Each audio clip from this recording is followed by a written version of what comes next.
Jimmy's is on pace right now to have a worse NBA Finals. If you have a worse NBA Finals than that, that's bad.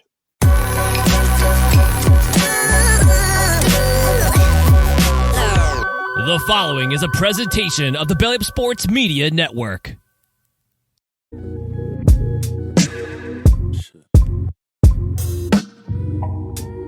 me take away with.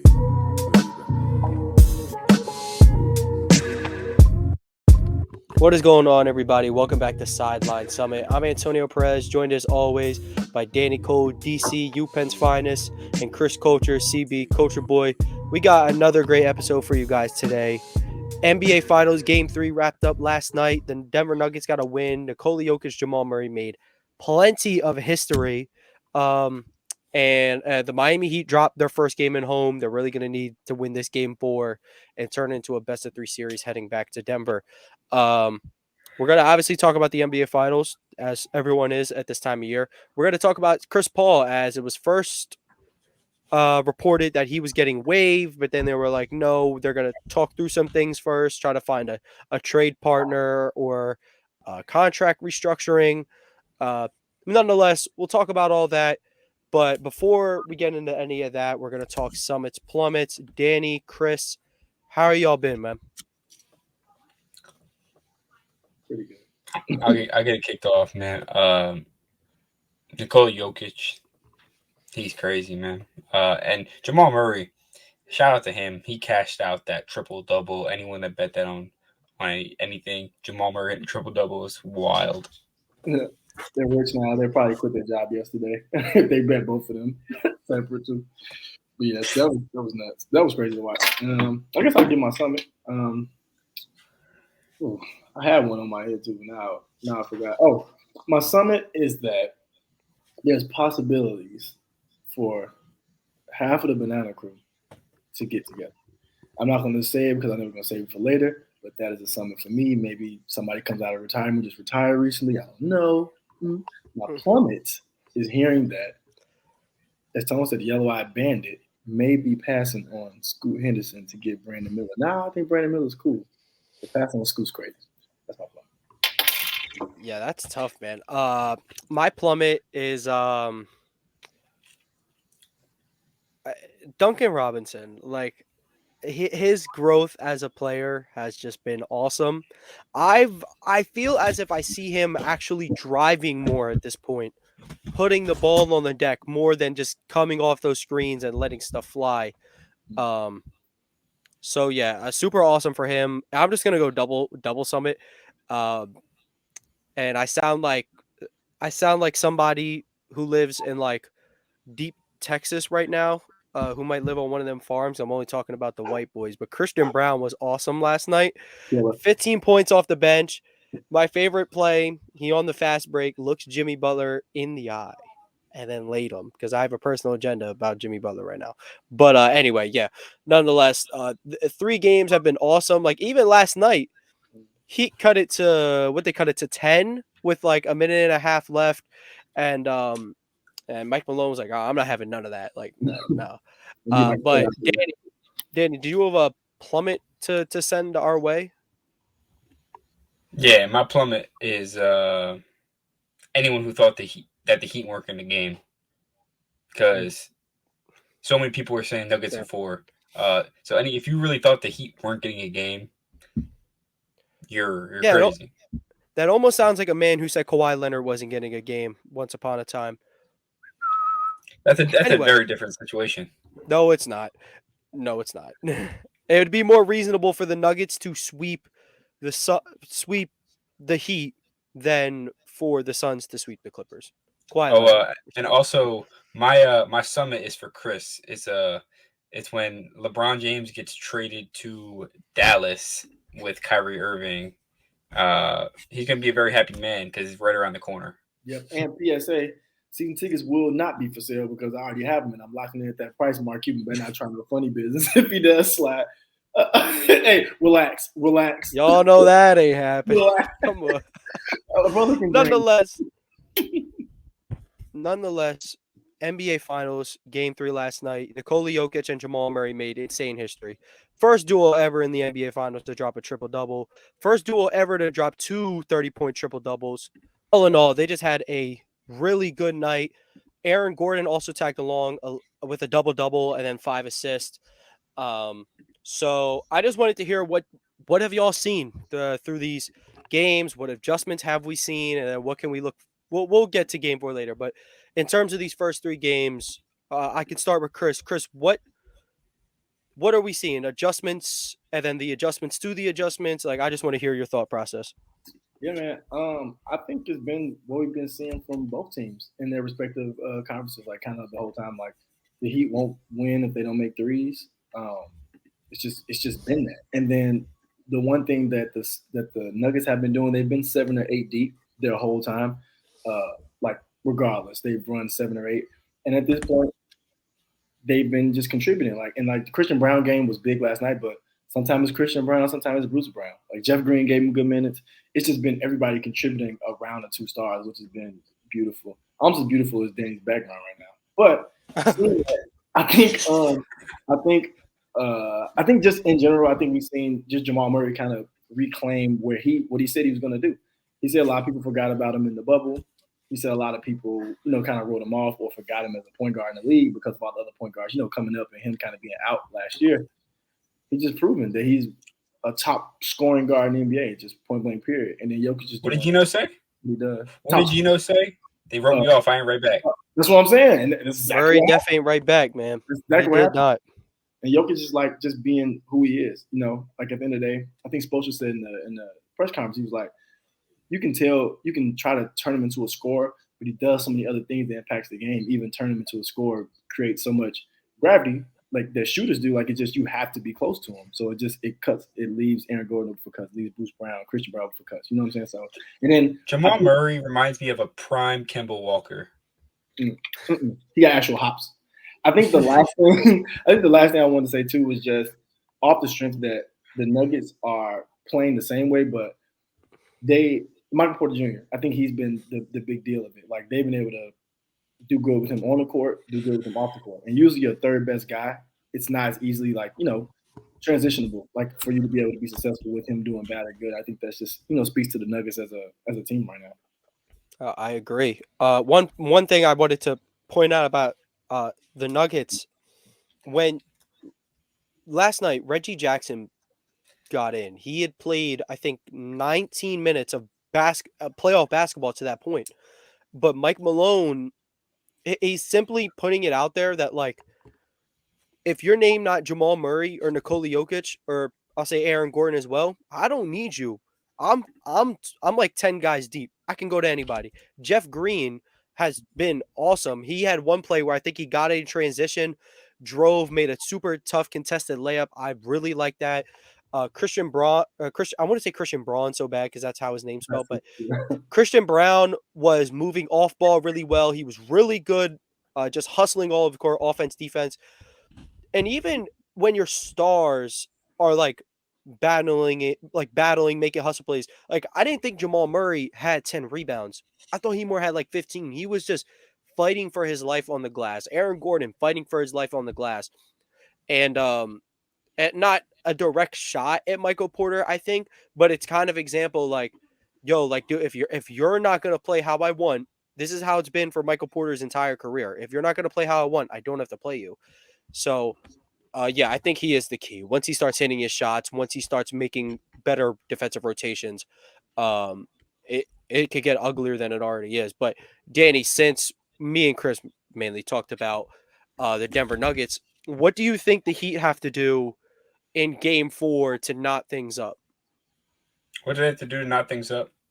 Number one, Jimmy Butler. It's your time to shine, buddy. Back against the wall. Time to go down swinging. Because you're not going swinging right now. The glue guys, Vincent. You got Duncan Robinson. You got Martin. They all have to step up the way they did in the Celtics series. Because, quite frankly, I don't think that the Nuggets are much better than the Celtics. Yeah, and I think we've all agreed on this. Like the talent aspect, like Nuggets and Celtics are two of the most talented teams in basketball, if not the two most.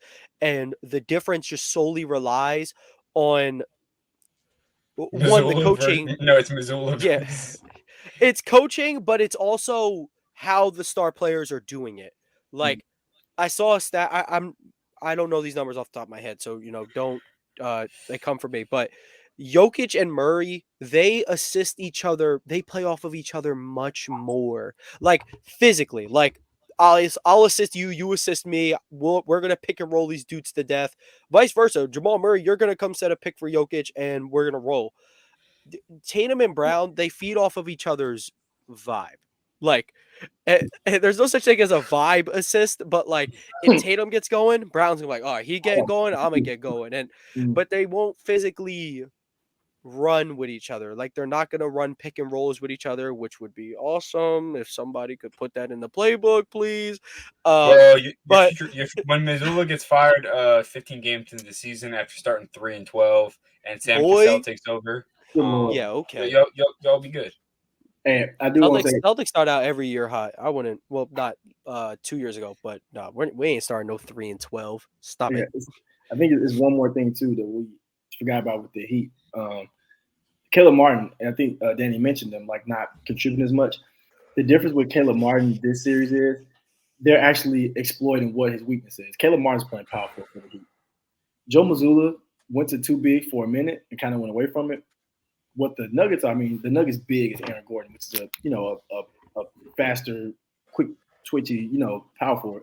But even after him, they come with Jeff Green. So Caleb Martin doesn't have that same advantage he was having, or you know what I'm saying? Like after you surprise somebody, they're probably going to game plan for you. So I think I said that earlier before the series started. Like I want to see how he looks after somebody game plans for him, and it's difficult. That's why superstars are superstars. That's why stars are stars. Because once people know know how you're about to play, or like they're impressed by you, they're going to game plan for you. And he was their second best offensive player against the Celtics. You can argue it. Mike Malone's smart enough to know you got a game plan for that. So if you've seen him play, even when his minutes been like limited, it's been an Aaron Gordon on him. It's been a Jeff Green. They're not letting Brogdon guard him. They're not letting Christian Brown guard him. They're putting bigger bodies on him because he matters. So I think that's been a big deal for the Heat too. We sent our all NBA second team forward at him, and nothing was happening. But yeah, like you said, like you start the game plan for a guy, and last week I was praying on his downfall. Like I said on the show, I said Gabe Vincent's going to level up, which he has. Last night he got into some foul trouble. It was rough. Great. But through the first two games, he was averaging 21 points per game on phenomenal efficiency, and Caleb Martin was doo-doo. But so last week I was praying on his downfall, but now I kind of feel bad because like he had 7 awesome games of basketball. Like he's been good the whole run, but he had 7 good games of basketball, and now he's getting lit up on first take. Stephen A. Smith's like, where are you, dude? Like, all right, man. Like, we didn't even know him before last series, Stephen A. And here's the thing: he's getting more crap than Jimmy Butler. And like Danny said, like for Jimmy Butler, it's now, dude. Like, and for Danny to say that, like, much respect because Danny loves Jimmy Butler, and I have the utmost respect for him. Jimmy Butler he went 0 for 2 in the fourth quarter last night and had 2 points that came from the line. He got pulled early. They essentially, when they gave up, the other starters were in. They pulled Jimmy though. That sounds like that sounds like Embiid in Game 6. That's exactly what it sounds like. He didn't get the ball. Yeah. He didn't go get the ball. And if you're going to be a star player in the NBA, when it comes down the stretch, go get the ball and go make something happen. LeBron does it. Tatum does that shit. So to Tatum's point, Tatum through I want to say 2 games, but it's technically 3, but he didn't play the fourth quarter of that third game. I'll say 3 games though. Through 3 games, he had 11 points in the fourth quarter, but he had no made free throws. But the fact that he had 11 points, he's still being aggressive. He's still getting to the line. Through 3 games, Jimmy Butler has 12 points in the fourth quarter. And that's not going to cut it. And I know I had to bring up Tatum, but it was more so for the comparison that Jason Tatum was getting lit up on national television. But where's the talk about Jimmy Butler? Jason Tatum last finals averaged 21, 7, and 7 on 48% true shooting. Awful. Jimmy's is on pace right now to have a worse NBA finals. If you have a worse NBA finals than that, that's bad. And you can't be out here writing checks that Gabe Vincent and Bam Adebayo got to cash. You can't be saying, "Oh yeah, we're gonna be the first to 4, man. We smiling." Gabe Vincent's cashing your checks, dude. That is not okay. Uh, Nonetheless, for 3 straight games, I've been saying Jimmy's gonna bounce back. Game 4, I'm betting on him to bounce back. He's been way too good these playoffs to end it how it is. So yeah, very good point by you, Danny. Telling holding a player like that accountable. I'm sure Jimmy Butler will take our opinions to the bank for sure. But yeah, I mean, talking about the Nuggets and the Heat, their role players have been awesome. And especially Bam Adebayo. I think Chris, you said this last week. Like Bam Adebayo has done. I want to say a phenomenal job because even the tracking numbers will tell you Jokic is having his way with him, but be damned, he's guarding him better than anyone has in these playoffs. Chris, what are you seeing? How is Bam approaching Jokic better than anyone else has? Like better than Gobert and Towns and Ayton and even Anthony Davis, who has been stellar this postseason. I think just one thing really, just aggressive on both sides of the ball at all times. Like AD had Jokic working on one side of the ball, but the other side, not really. Like Bam's doing a lot. And it's not even just being aggressive, driving to score or looking to score. It's being aggressive in the dribble handoff action, being aggressive in his passes. It's like Jokic has to play defense now. Like, he can't just kind of sit and like kind of play center field and like watch and try to get little strips and stuff. He has to follow Bam around. And also, that's kudos to the Heat's offense where they kind of run it through Bam to where your center's out the paint. Not that Jokic is a crazy shot blocker anyway, but it takes the big body out the way. I think Bam's been really, really good offensively, just working in that mid-post area to that middle of the floor. Bam's really, really good in the middle of the floor, really, really good. He has a nice little 15-foot jump shot. He got touch for floaters. He has a great handle for a center. He can pass. So, like I said, he's just making Jokic work. Now, Jokic is clearly proven he's all-time great at this point. Like, no matter how hard he's working, no matter how hard this dude's working, he's still giving them everything they can handle on offense. So, I think, but to stick with Bam, I think it's just he's been aggressive the whole time. Like, he's been making sure that Jokic is working for everything he's getting. It's just that, Jokic is just that good. Can we talk about this? 30, 20, and 10. What the hell? Yeah, he Brian Westbrook. It's like I texted this to y'all during the game. It's just like it's not everyone's like, oh, like Jokic makes everything. Like he gets the lucky roll every time. I'm like, no, he has the touch of God. like he has so much finesse around the rim. You don't get lucky. You just don't get lucky every time throughout the season. Right. It's just no. And another thing is, can anyone check up on when's the last time Jokic missed a 3? Like he only takes 1 or 2 a game, but every time you give him time to square those shoulders, that thing is cash. Like he's a really, really good shooter, and I really think he should expand his game a little more back there. I mean, he can shoot it, but obviously the bulk of his stuff is coming around the rim. I mean, hey, don't fix what's not broken, don't listen to me. But it's almost like Embiid should take a page out of Jokic's book, and Jokic should take a page out of Embiid's book. That's actually a really good way to look at it. Embiid is very lethal in the mid range, and he can shoot the 3. Where I think, I think he could be the best post player in the NBA if he just dominated the post how he should, and I know he can. Jokic, however, which still do the post stuff, but yeah, expand the mid range, make them really respect you from out there. You know what you don't see from Jokic though? A rip through looking for a foul.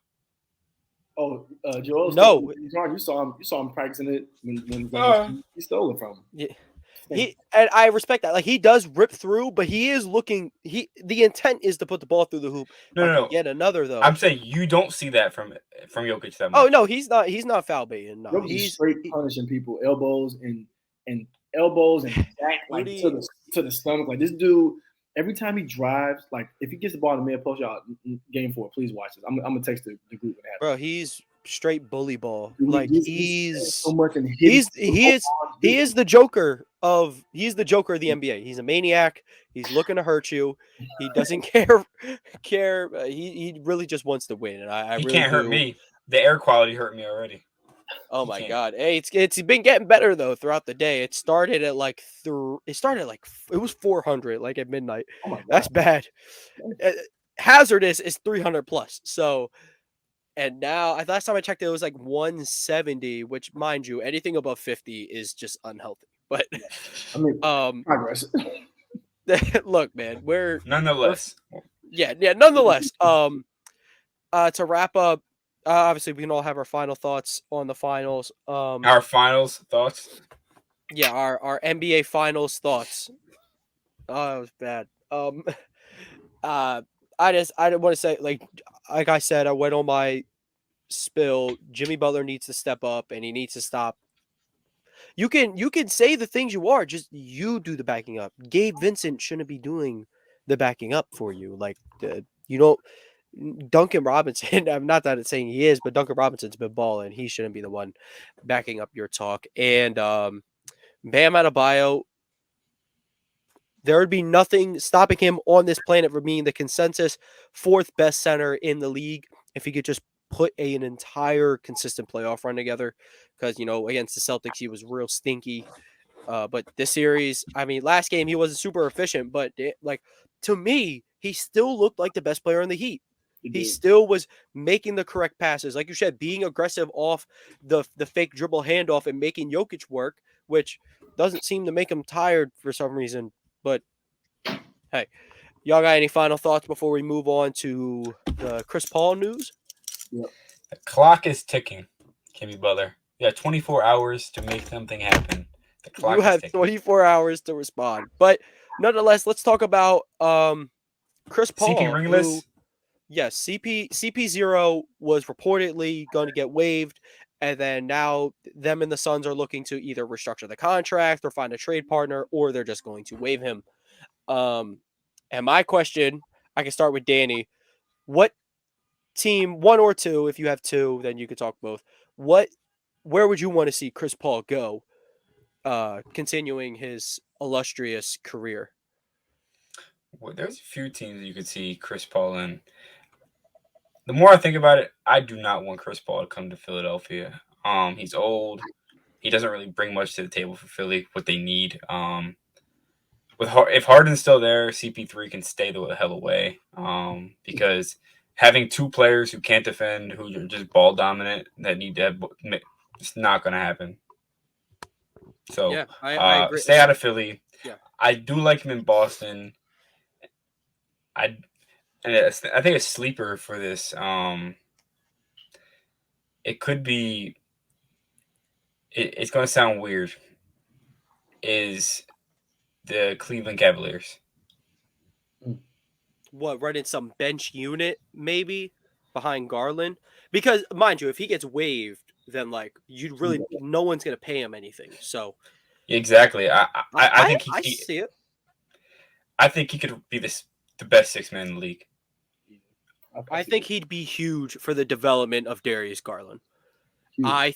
I mean, I no don't one. know. I haven't heard that take anywhere. But that was good. Yeah, no, I like that one. If you can get him to, of course, get him cheap, get him to buy into a bench role. He can't teach Darius Garland anything about not wetting the bed in the playoffs, of course, but he can teach him, the ins and outs and really just develop his game. He's done it for so many players. Think back to SGA in that bubble year. He brought that team to 7 games against the Russ Harden Rockets. He's obviously was instrumental in the development of Devin Booker.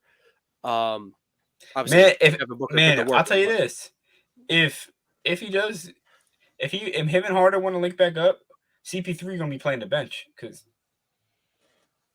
If he were to run the bench unit for the Sixers, I think you could I'd be live in a happy there. world. You could probably live in a world where you don't have to have Embiid or Harden out there all the time. Obviously, not a lot of minutes. But Chris, is there what one or two places would you like to see Chris Paul playing next season? Chris Paul is my favorite player of all time, actually. And it's crazy because LeBron's actually my second favorite player. I think he's the GOAT, so I talk about him as much. Chris Paul is my favorite player. So I'm really sad about him not having a ring. It really makes me sad. And the two places, Danny said one, I think Boston's incredible. For this reason right here, you can move Marcus Smart away from playing point guard, which everybody should be praying for. And then second, Jason Tatum can become the screener now. He doesn't always have to handle the ball for you to have a good decision maker with it.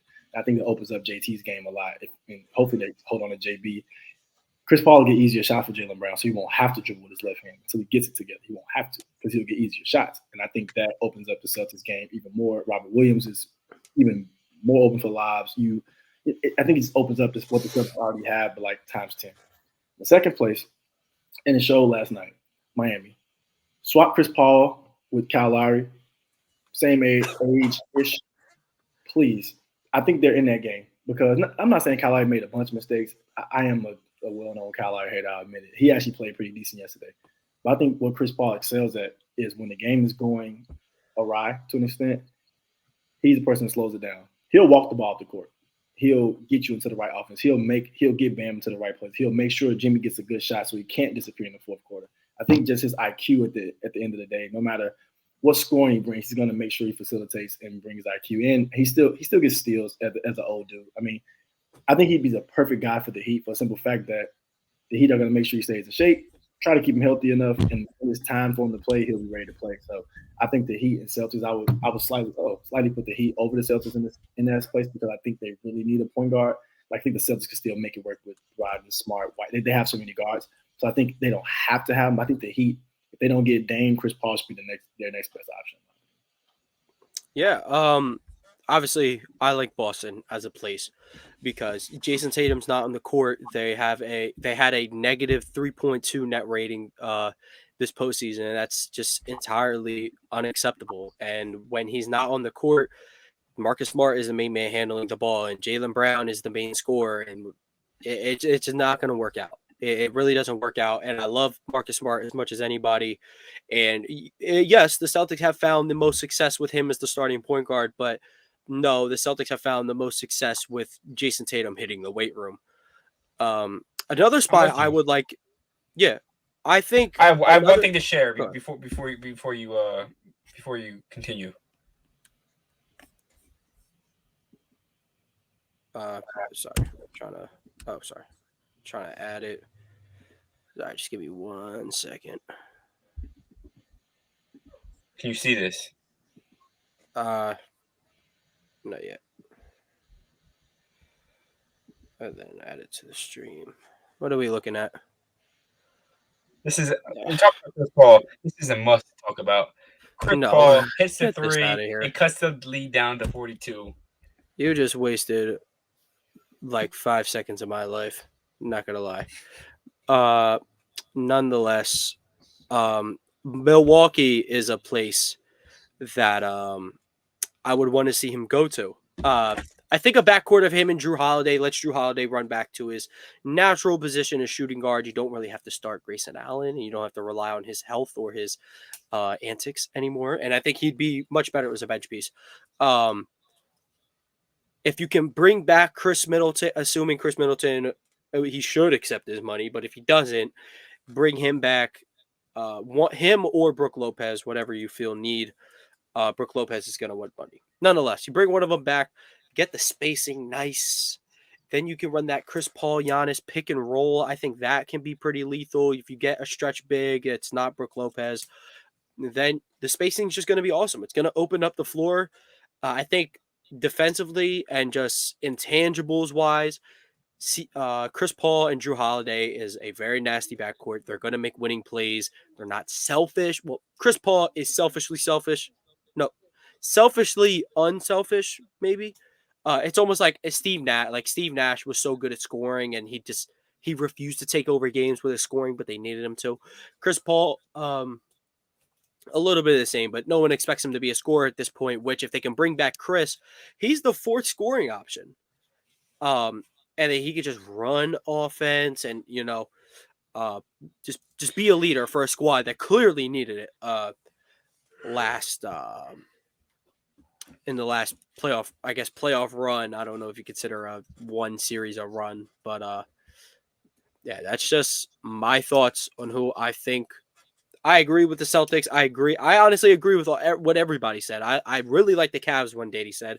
I really like Miami. I just didn't want to say Miami because I'm bitter. But he What would be a very good whammy spot. heat? You don't like the whammy heat? The Miami Elite, no.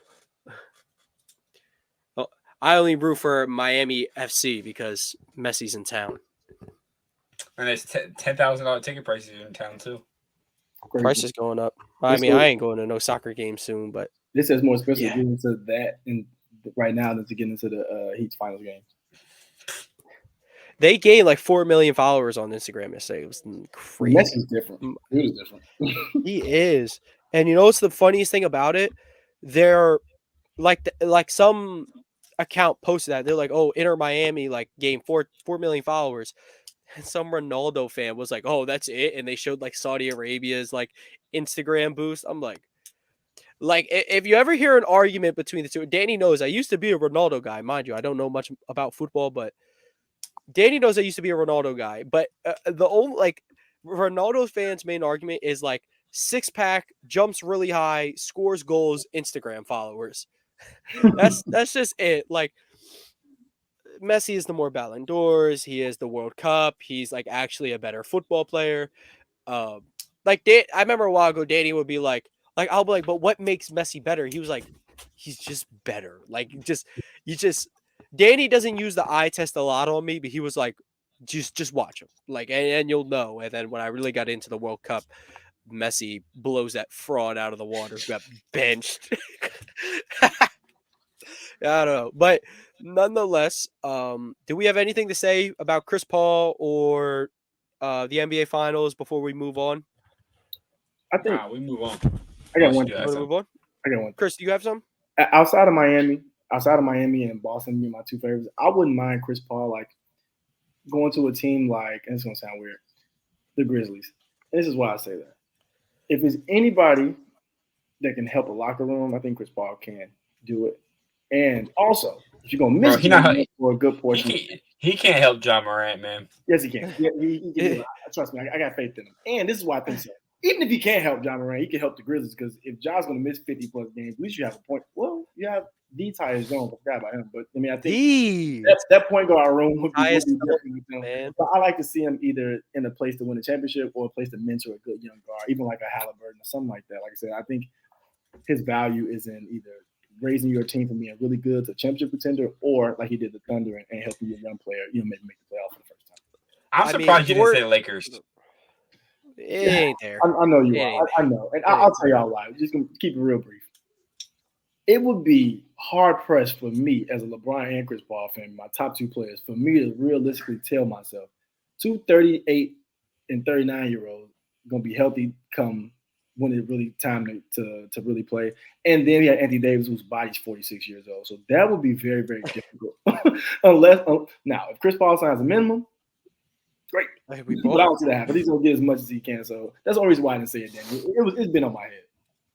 I mean, he could go to New Orleans and teach Zion a thing or two about sleeping with adult film stars. But it could be an actual good fit now I think about it. But they say how Zion gonna pay for her rent when he's paying for all the gumbo. They've been killing him since day one about that gumbo. I feel bad for him. Nonetheless, we have a new game. So we're going to be drafting all-time greats in their wrong jerseys. For example, I'm not going to try to give away anyone's picks. Let's take LeBron James, for example. If somebody thinks him in a Lakers jersey looks weird or is wrong, then that would be their draft pick. Just to give you an idea of what we're talking about, we're going to go opposite of last week. Danny's going to go first, then Chris, then I get 2 picks, and then it's Chris, and then Danny gets 2 picks, and then Chris, and then me. So snake draft of drafting all-time greats in the wrong jerseys. Danny, you have the first pick. My first pick is not in basketball. It's in football. It's Jerry Rice in a Seahawks uniform. Yeah, I forgot to clarify. Definitely all sports. That like takes the cake, dude. You ever see him in a Broncos training jersey, though? That was nasty. His training camp jersey. He didn't make the team, so he just retired. Oh, he wore number 19. I'm pretty sure it was ugly. But Jerry Rice in the Seattle Seahawks uniform, nope, no bueno. Going to Chris. You have the second pick. Oh, easy. I will choose the Michael Jordan in the Washington Wizards jersey. And the reason I'm going to say that because it's just a casual take and I want to get it out the way because it wasn't even that bad to see. You know why? Because he already owned a part of Wizards, so I already seen him. And he had a bunch of Jordans that came out in that Wizards colorway, so it wasn't as weird as people made it. But being from Chicago, seeing him in 23 for the Bulls so long, it's weird enough seeing him in another jersey for real. That is the GOAT of goats in the wrong jersey. That is the one. Or if you want to count Michael Jordan wearing 12 that one time on Valentine's Day when someone stole his jersey, and apparently there's no Michael Jordan jerseys in the pro shop. Okay, so my first pick, I'm going to take Celtic Shaq. I said this before the show. I was taking that. I need Celtic Shaq, and since Chris brought it up, also before the show, I'm gonna take Wizards Paul Pierce. Two of my favorite players ever. Two of Celtics legends. So I got Celtics. I got Celtic Shaq, and then I got Wizards Paul Pierce, and then it's back to Chris for his second pick. I'm gonna keep it Chicago for this one. Derrick Rose in a New York Knicks jersey makes me sick. No, I'll take it back. Not Derrick Rose New York jersey. Timberwolves? Derrick Rose in the Minnesota Timberwolves jersey is what makes me sick. That's it right there. And the reason it makes me sick is because it was a point where D Rose went from Minnesota to the Pistons. I was like, bro, please get bro out of the Midwest unless you send him back home. Free him. That's why I put Derrick Rose in that. And he actually had some great James in that Timberwolves jersey. And he had the 50-pointer. Yeah, that's what I'm saying. And I didn't cry, but I probably should have. It was criable. It was a criable thing. But it's also criable to see him in that white and blue jersey with those. And they had the Prince jerseys that you could get even nastier. D Rose in the Cavs jersey was ugly. It's only one reason I didn't say it. It's only one reason why I didn't say it. So do I have two this one? Nah, Danny will have the two picks, and then you'll get your last pick after him. Derrick Rose and Timberwolves. So, Danny, your last two picks. You are up. You have Jerry Rice in the Seahawks jersey as your first. My second pick is Babe Ruth in a Red Sox uniform. I'm not going to be able to find that in color, but I got you, though. So I'll give a little history about this. So baseball, the Red Sox were cursed after they sold Babe Ruth to the Yankees. They were cursed and didn't win a championship for 90 years after giving Babe Ruth to the Yankees. I think that this one might take the cake. Yeah, that counts. That's a good one. Man. Yeah, if I can find a good solid picture, then yes, I got you. I take your word. It's cursed, and you got two picks here. I believe that there's a picture from 1913 of that team. And my next pick, what's his last pick right here? Yeah, this is your last pick. The last pick is Emmitt Smith in a Cardinals uniform. Oh no! Yeah. Oh, that was disgusting. That was bad. Yeah. Oh, here we go. Babe Ruth in a Red Sox jersey. Wow. Maybe someone. I don't know. I guess someone colored it in. I don't know. But no, Emmitt Smith on the Cardinals is so gross. Like, I feel like everyone just knows that. Like Why did he do that? Like, oh, that's nasty. Chris, you're on the table with your last selection. All right, I'm gonna show some love to Tom on this one. He might even forgot this even happened. Dominique Wilkins in the Celtics jersey, number 12. I love that one. I love that. That actually should have been my second pick. Very nasty work. It was the nasty because he had those Nike pumps on, the black ones. It was such a gross time. He had the big white knee pads. Man. He had no hops anymore. He was like playing like from the floor up. It was gross. But yeah, shout out to Celtics on that one. Shout out my boy Dominique too. So this one isn't a jersey. Like this isn't a pick. It's an honorable mention. Kobe Bryant in the Celtics pre-draft workout gear. That's pretty sick. Gross. I do have a picture of that in my phone though for what could have been. See, I want to say like KG in his second stint with the Wolves, but they kind of went throwbacks already, so he looked normal. That was kind of nasty. I ain't gonna lie. Oh man, y'all took some good ones. I'm trying to stay in ball though, but I mean, I could jump to football. I'm gonna stay Good. in basketball. Rice. I didn't even know that. I'm a guy. Yeah, Jerry Rice when the Seahawks was gross. I think he had like 400 yards that year. He wasn't good. he was just past his time. And it's crazy because 2 years before that, he was awesome for the Raiders. He was an all-pro wide receiver for the Raiders at like 41 or something. Like he was ridiculous, bro. That's why he's my Jerry. He's my GOAT for that one. I feel like there's a super. Oh no! I got one. And maybe this isn't gross because their team was still like really good. Oh, Danny sent us. Danny sent us a picture of Mikal Bridges in the Sixers. Oh yeah, and his mom worked for the Sixers at the time, right? By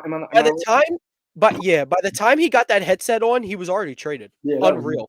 That was so nasty. Okay, sorry. Nonetheless, my pick. This probably isn't crazy because like they were still good. I'm gonna go Jason Kidd in a Knicks jersey. Because like they were good. That was a good Knicks team. I remember him kind of whooping up on the Celtics a little bit. But yeah, Jason Kidd in the Knicks jersey. And there's probably a million other people that we miss. Comment down below who is the ugliest team and comment your 3-man all-time great in the wrong jersey team. Can I get my I got an honorable mention as well. I'm gonna start. Honorable mention goes to Antonio Brown as a Raider. That doesn't exist. He was there, man. He was there. He was there. Chris, do you have another nasty honorable mention? The grossest one I'm going to mention right now. Allen Iverson in a Grizzlies jersey almost made me want to throw it up. I was gonna say Pistons at first, but that wasn't as bad because the red sleeve was cool. I didn't mind that. Just for it looks a lot like the Sixers, so it's like you see what I'm saying? First of all, the Grizzlies jerseys were trash at that point. Those jerseys that he was wearing, those are garbage. And then him in it, he used to wear the yellow headband, the like mustard. It was so gross. But yeah, that's my honorable mention. Dude, there's so many just all-time greats who just shouldn't have done it. Oh, Danny will get this one. Kurt Warner in a Giants jersey. Ooh. Oh, no. Oh, yeah. He's Rams or Cardinals. Supersonics jersey too, the red one. That happened. Oh, the red Supersonics. Yeah, that happened as well. Oh, I want to say Ray Allen in a Heat jersey so bad because at the time it was in my life, a young Celtics fan who just witnessed LeBron James do Game 6, and then like Ray was gonna go to the Heat. I'm like, Ray, no, Ray. Kendrick Perkins as a Celtic. Ooh, Kendrick Perkins in any uniform. Kendrick Perkins on the Cavs. Oh my goodness, he couldn't even set screens on the Cavs when he was over there.